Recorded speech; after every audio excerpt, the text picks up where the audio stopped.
لم يكن الصوت الذي انبعث من فمها عاديا، بل كان أشبه بحجر ألقي في بحيرة ساكنة فحرك كل ما فيها.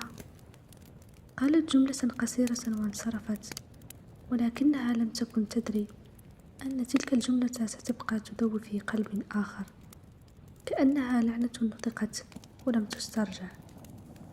في الزاوية المقابلة جلس آدم صامتا، وقد تساقطت الكلمات في داخله كزجاج مكسور. لم يبد ردا، لم يغضب، لم يصرخ، فقد ابتسم ابتسامة باهتة تخفي وراءها انكسارا لا يرى. ومنذ تلك اللحظة تغير شيء فيه، صار يعيد تلك الجملة في رأسه كل ليلة، حتى صارت ترافقه إلى نومه وتوقظه حين يحاول أن ينسى. الكلمة السيئة لا تقال وتمضي، إنما تقيم في النفوس وتصبح ظلا لا يزول.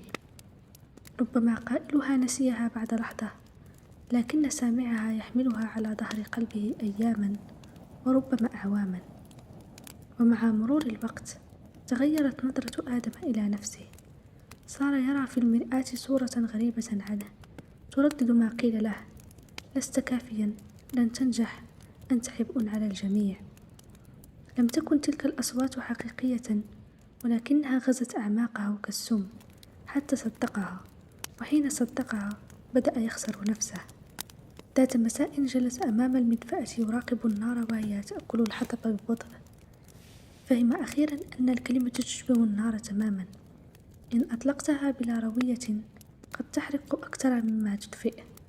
رفع رأسه وتنفس بعمق وقال بصوت مبحوح: لن أصدق ما لا يشبهني بعد اليوم.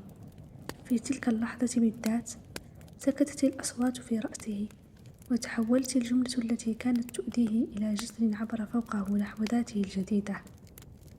ما أقسى أن نرمي كلمة دون أن نعلم مداها، وما أعمق جرحها حين تصيب قلبا لم يملك درعا يقيه.